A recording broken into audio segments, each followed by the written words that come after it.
Let's recap the debate between Vice President Kamala Harris and Donald Trump, where she just completely shredded him. Start with the beginning, where Vice President Kamala Harris made the power move, walked over to him, and shook his hand. Watch this.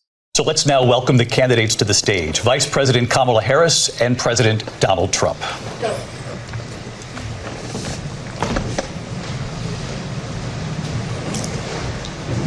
Kamala Harris.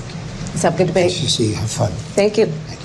Vice President Kamala Harris was asked about the January 6th insurrection. Donald Trump went full election denier mode, and Donald Trump just kind of quickly went into unhinged, crazy uncle mode. But watch Vice President Kamala Harris's full response to Trump on January 6th. Play the clip.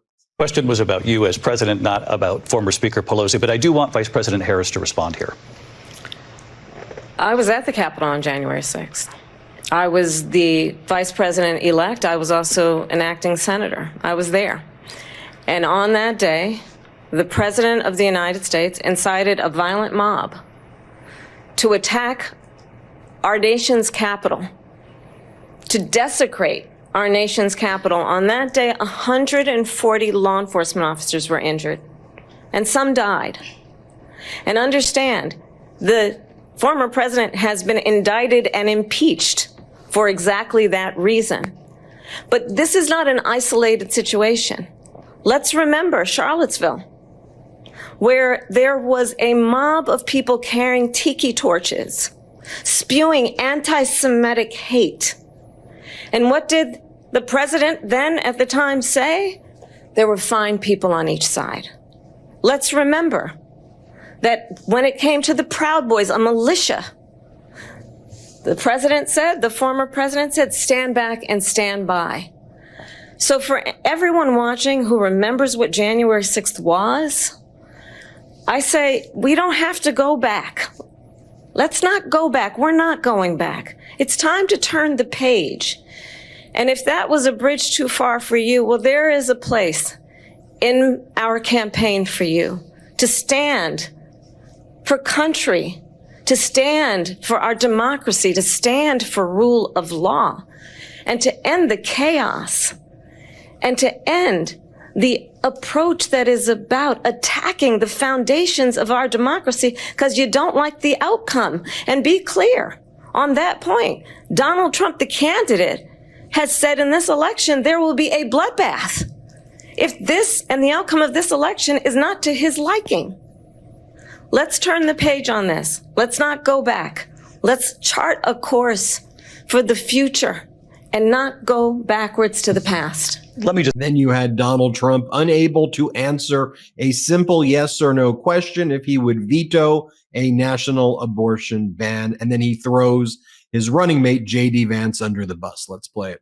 Idea.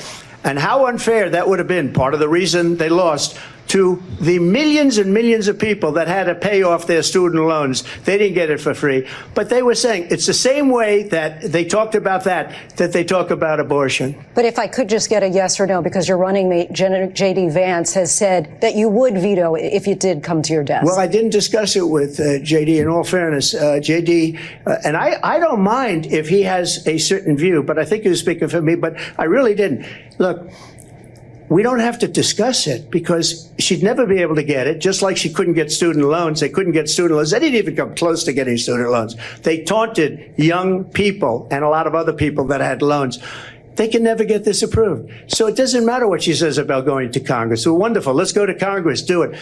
But the fact is that for years, they wanted to get it out of Congress and out of the federal government. And we did something that everybody said couldn't be done. And now you have a vote of the people on abortion. Then over here, Donald Trump takes the bait and starts rambling about crowd sizes. And he repeats the baseless claims about migrants eating pets. And then he gets fact-checked to his face. Harris, thank you. President Trump, on that point, I want to get your response. Well, I would like to respond. Let me just ask, though, why did you try to kill that bill, and successfully so? That would have put thousands of additional agents and officers on the border. First, let me respond as to the rallies. She said people start leaving. People don't go to her rallies. There's no reason to go. And the people that do go, she's busing them in and paying them to be there. and then showing them in a different light. So she can't talk about that. People don't leave my rallies. We have the biggest rallies, the most incredible rallies in the history of politics. That's because people want to take their country back. Our country is being lost. We're a failing nation. And it happened 3.5 years ago. And what's going on here, you're going to end up in World War III, just to go into another subject.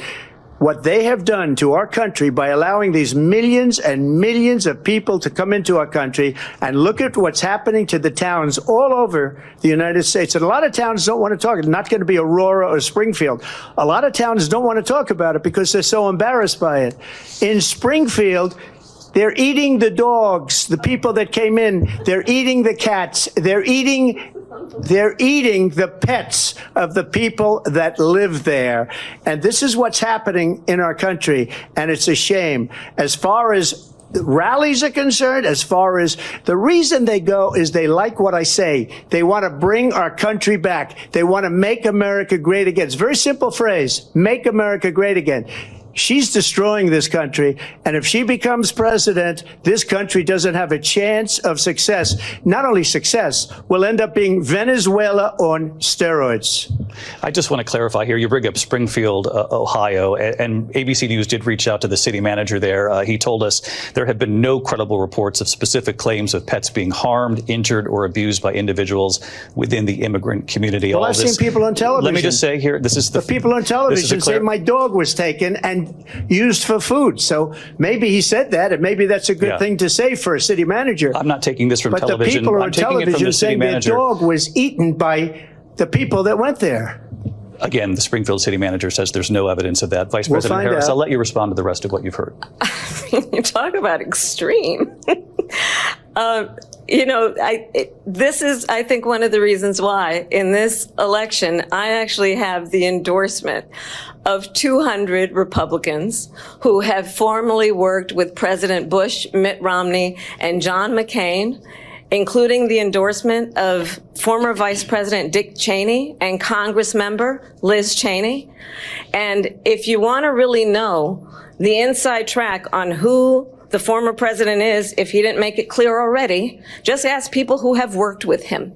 Here's Vice President Kamala Harris's full response on women's reproductive rights in response to Donald Trump bragging that he overturned Roe v. Wade and claimed that everybody wants it and that Americans are so happy that there are now Trump abortion bans across America.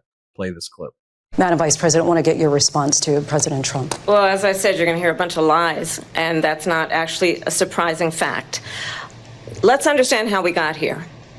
Donald Trump hand-selected 3 members of the United States Supreme Court with the intention that they would undo the protections of Roe v. Wade. And they did exactly as he intended. And now in over 20 states, there are Trump abortion bans, which make it criminal for a doctor or nurse to provide health care. In one state, it provides prison for life.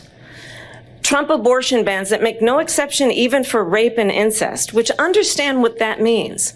A survivor of a crime, a violation to their body, does not have the right to make a decision about what happens to their body next. That is immoral.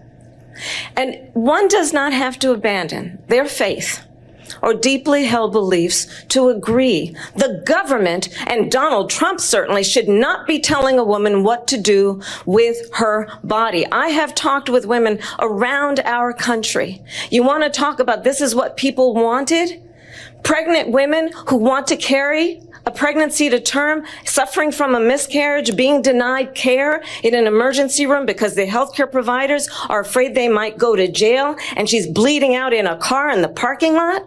She didn't want that. Her husband didn't want that. A 12 or 13-year-old survivor of incest being forced to carry a pregnancy to term. They don't want that.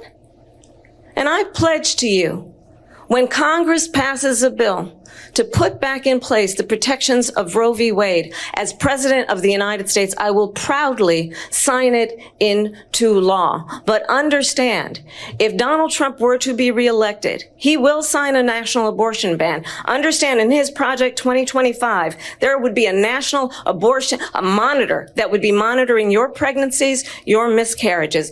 I think the American people believe that certain freedoms, in particular the freedom to make decisions about one's own body, should not be made by the government. And then one of the most powerful moments I thought was right here. Let's play the clip. Weaponization of the Justice Department. Well, let's talk about extreme and understand the context in which this election in 2024 is taking place. The United States Supreme Court recently ruled that the former president would essentially be immune from any misconduct if he were to enter the White House again. Understand, this is someone who has openly said he would terminate, I'm quoting, terminate the Constitution of the United States, that he would weaponize the Department of Justice against his political enemies. Someone who has openly expressed disdain for members of our military. Understand what it would mean if Donald Trump were back in the White House with no guardrails, because certainly we know now the court won't stop him. We know J.D. Vance is not going to stop him. It's up to the American people Vice President to stop Harris. him. Thank you. Lindsay? Vice President Harris, in your last run for president. Weaponized, please. We gotta This is the continue one here. that weaponized, not me. She weaponized. I probably took a bullet to the head because of the things that they say about me. They talk about democracy. I'm a threat to democracy. They're the threat to democracy President with a fake Trump. Russia investigation We do have a lot to that get- went nowhere. We have a lot. And then finally, the last clip I want to share with you. There's so many more I can share with you, but I think you get the point. Is here Vice President Kamala Harris responding to when Donald Trump tries to claim that there's more crime now, which there's actually not. Crime is way down. She goes, you're a criminal. You were found liable for sexual assault. You've been convicted of like multiple felony counts. Here, let's play this one. President Trump, thank you. I'll let you respond, Vice President Harris. Well, I think this is so rich coming from someone who has been prosecuted for national security crimes, economic crimes, election interference, has been found liable for sexual assault, and his next big court appearance is in November at his own criminal sentencing. And let's be clear where each person stands on the issue of what is important about respect for the rule of law and respect for law enforcement. The former vice president called for defunding federal law enforcement, 45,000 agents, get this, on the day after he was arraigned on 34 felony counts. So let's talk about what is important in this race. It is important that we move forward, that we turn the page on this same old tired rhetoric and address the needs of the American people, address what we need to do about the housing shortage, which I have a plan for, address what we must do to support our small businesses, address bringing down the price of groceries. But frankly, the American people are exhausted with this same old tired playbook. Vice President Harris. I'd encourage you all to watch the full coverage that we've been doing, the post coverage and the pre coverage. We also were on patreon.com/MeidasTouch if you wanted to see our live reactions when we stream the debate. That's patreon.com/MeidasTouch. The other big news, Taylor Swift gave a strong endorsement of Vice President Kamala Harris moments ago. After the debate, I'm going to do a whole nother video on her endorsement. She condemned Donald Trump for his use of AI images of her to create false endorsements. Governor Walz embraced Taylor Swift's endorsement. We'll talk about that in a bit. Hit subscribe right now. Thank you for watching. Have a wonderful day. Love this video? Make sure you stay up to date on the latest breaking news and all things Meidas by signing up to the MeidasTouch newsletter at MeidasTouch.com/newsletter.